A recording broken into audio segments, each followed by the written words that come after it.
Good morning, everyone. Dr. Victoria Scarbo here, speaking to you from the Seeds of Transformation Healing Center in Wareham, Massachusetts. Today is Saturday, February 27th, or Sunday, February 28th in Australia and New Zealand.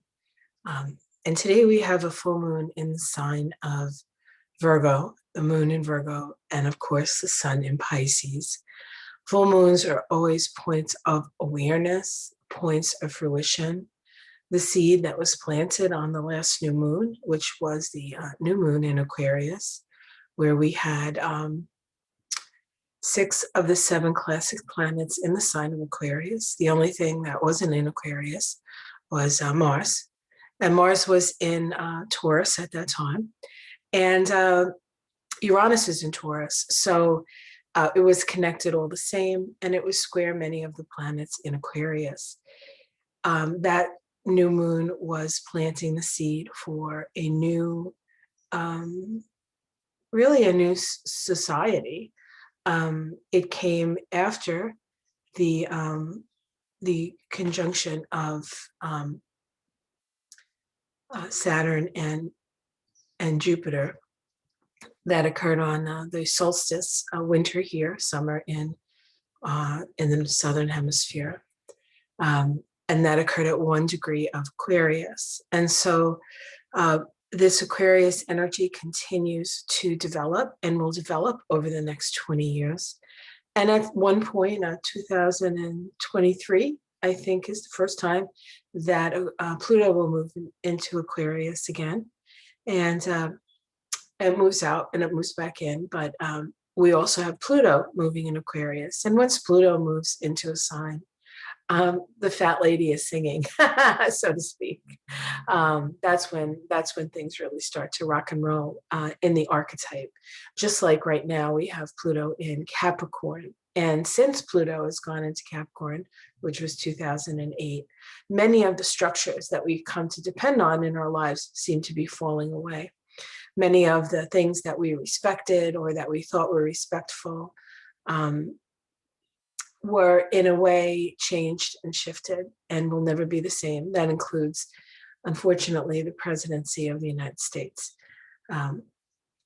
But so that's sort of the energy that Aquarius engenders, the energy of revolution, the energy of really working toward the common good. But it's difficult to do that when all the structures are ignoring the common good. And we can certainly see that in my country, the US, and I'm sure we can see it in other countries as well. I talk about the US a lot, and it just seems that it's really hard to get information on other countries from here. I just want you to know that. I mean, I do watch, BBC sometimes, BBC America. I do watch Democracy Now! They will often have things going on in other countries as well. But there's just so much going on here. You can only fit so much in your head and live your life without losing your mind. So I thought we could look at this this full moon. I'll share my screen with you. I just want to show you behind me. That is a soul drawing that a friend of mine, Nikki, I think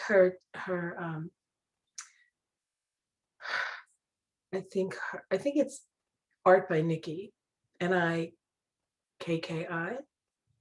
I'll look that up and let you guys know.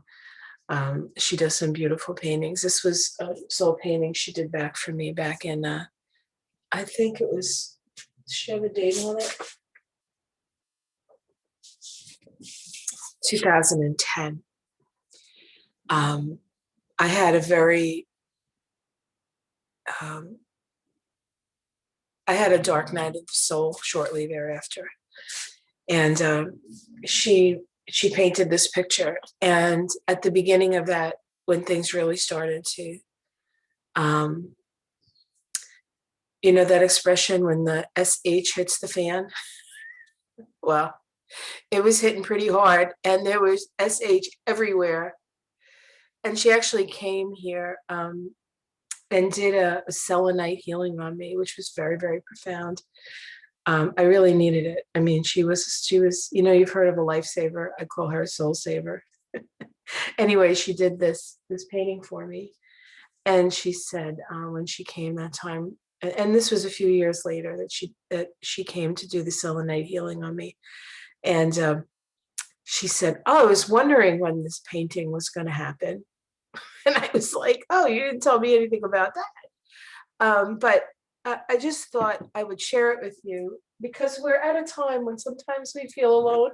And believe me, I felt very, very alone at that time. I had a lot of responsibility. I had a lot of things that I was responsible for. I wasn't getting any help at all.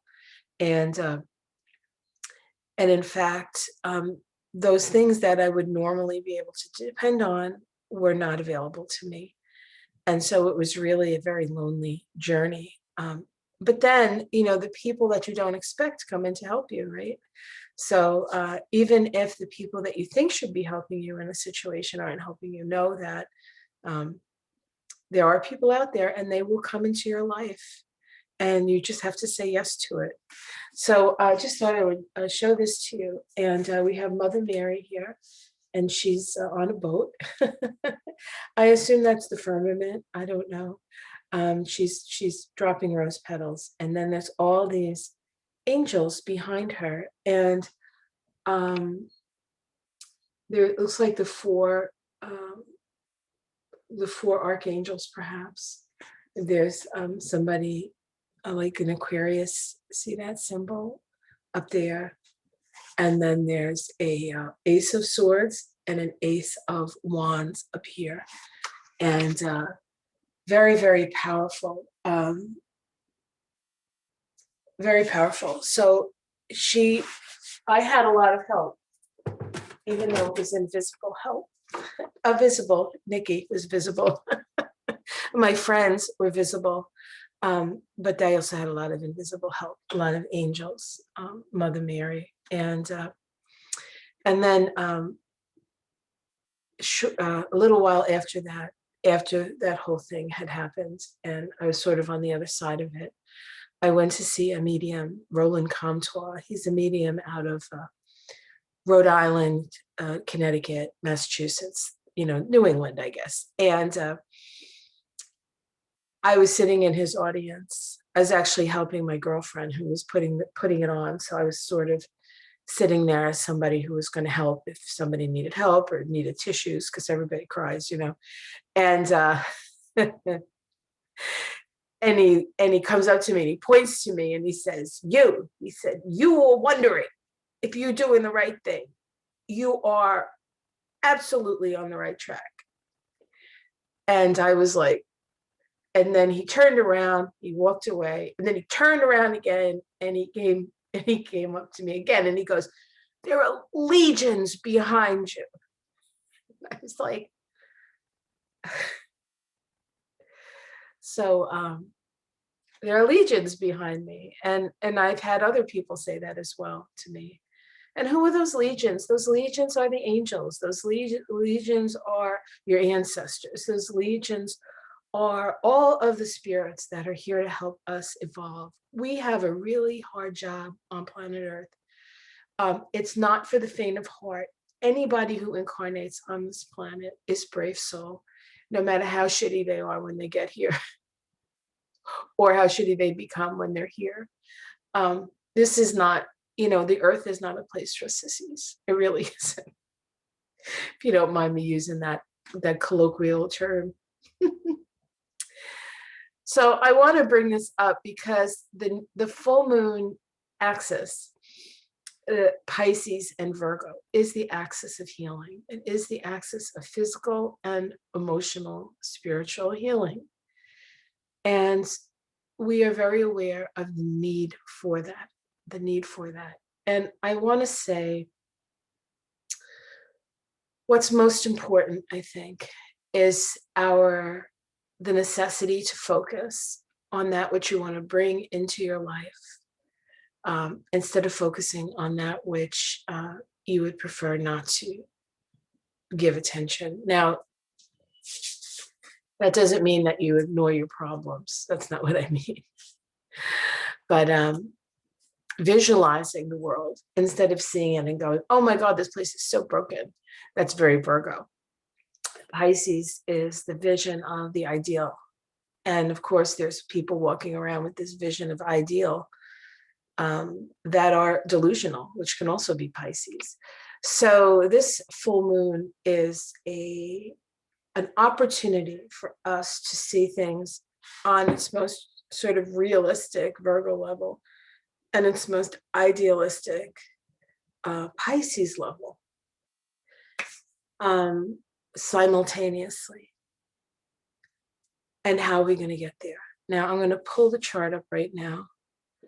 So let me pull up the chart here and we can take a look. All right, so this is, well, actually, this is not the full moon chart. This is a chart of the moment when I first started this a couple of minutes ago. And we have the sun here in Pisces. We have the moon in Virgo. The full moon occurred at like 3:18 in the morning, in the middle of the night. So as I sit here, the full moon has already happened. But it, the energy of the full moon lasts the day before, the day of, the day after, right? So we're still, we just passed the peak of it. But one of the things I want to point out about this full moon, and if you look at my monthly astrology of the month, I have the actual chart for the full moon, and you can check that out. Also, I have it in This Week in Astrology that I did, what was it, Monday or Tuesday, that has it. So you can look at it that way as well if you want to see the exact chart. But what I want to point out to you is the full moon occurred at, was it 9 degrees of, I think it was 9 degrees of Pisces and Virgo. And what's significant is that Uranus is at 7.5 degrees. So Uranus was activating both ends of the full moon axis. It was making a sextile to the sun. This is a waning sextile. So it has the energy of Aquarius. It has the energy of working toward the common good. And then we have a trine to the moon from Uranus. And this is a trine of creative self-expression. So Uranus in Taurus, new ways, new values, new money, a new relationship with the earth, a new relationship with our bodies, earth, a new relationship with values, is activating this point of awareness. And so this says to me that we need out-of-the-box solutions for problems. We cannot go back to the way we were.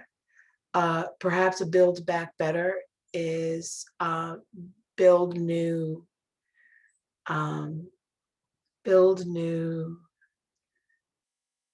support. BNS? Maybe not. Anyway, funny. So this is an opportunity for us to see how best to proceed in a new way, in a somewhat out of the box way, taking into consideration what it is that we need to do for our own bodies, for our own planet, what we need to do about our resources, how do we share them more equally. There is a redistribution of resources coming, guys. And the people who hold all the resources are sort of holding on pretty tight. But Pluto in Capricorn and then in Aquarius, nothing can fight. You can't fight Pluto because Pluto is the soul and everything else is the ego. And the soul always wins. So know that. And look into in your life where you think that you can bring some new energy, do things differently, taking care of your body, taking care of your money, taking care of your resources. What are your values? Look around. Do the things that surround you reflect the values that you have? I have this interesting thing happens to me every time I throw something in the garbage. Um, we compost all our compostables. We recycle all our recyclables that we can. Um, but every time I take a piece I take bread out of plastic, or I take, this morning I had to open a new half and half for my coffee, which I'm going to have a sip of right now. And there's that little, it's like a little thing that you have to pull out, because in the old days you would open it, you'd open the milk. Now you have a little screw thing. So that little thing that you pop out, and I threw it in the garbage. And I thought, gee, I wonder what fish belly that's going to end up in, or if that's going to kill a dolphin. It's disturbing. I must admit. Disturbing thoughts first thing in the morning, even before you have your coffee. But I think we have to start thinking that way. We have to really start thinking about everything that we do and how it affects the world around us. It's mindfulness. I think that's what I would call it. And until they come up with biodegradable, non-plastic little pop tops for these half and half containers, I dutifully put them in the garbage, and hopefully the garbage goes someplace, or they do something with the garbage that it's not endangering anybody. But these are the things that you have to think of. So look around and see where you can align your life with your new values, your new set of values. Like, what's important to you, and how are you going to express that? How are you going to work with that? And how you're going to support yourself. These are all questions that we're asking ourselves as Uranus moves through Taurus anyway, and specifically now at this time, how it affects our physical and emotional well-being. So have yourself a great day. I am going to be on today with Denise. I actually have to send her the link so she doesn't think I forgot about her. So many things to do. All right, guys, much love. See you tomorrow. Take care.